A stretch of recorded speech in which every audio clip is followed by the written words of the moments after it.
Hi mga Lods! Welcome back to my channel!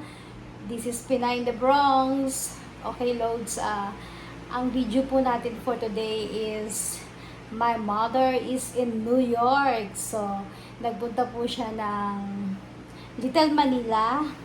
Doon po siya nagpunta. Tapos pumasyal din po siya sa Times Square at sa ano lang namin, sa area lang namin, doon nakita niya ang difference dito sa New York tsaka sa Pilipinas. At happy dahil nakarating siya rito at nakita niya kung ano ang itsura ng New York. So, sabay-sabay tayong manood ng kanyang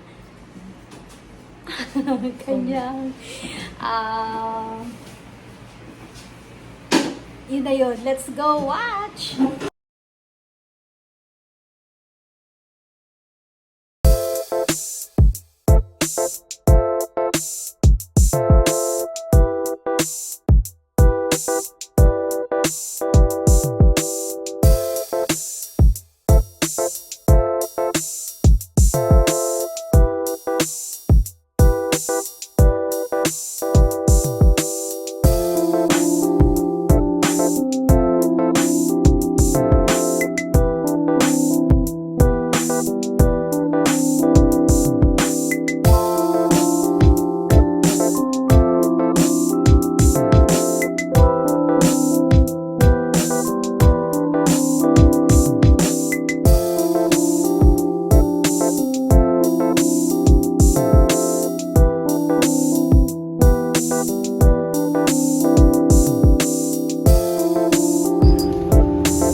Go!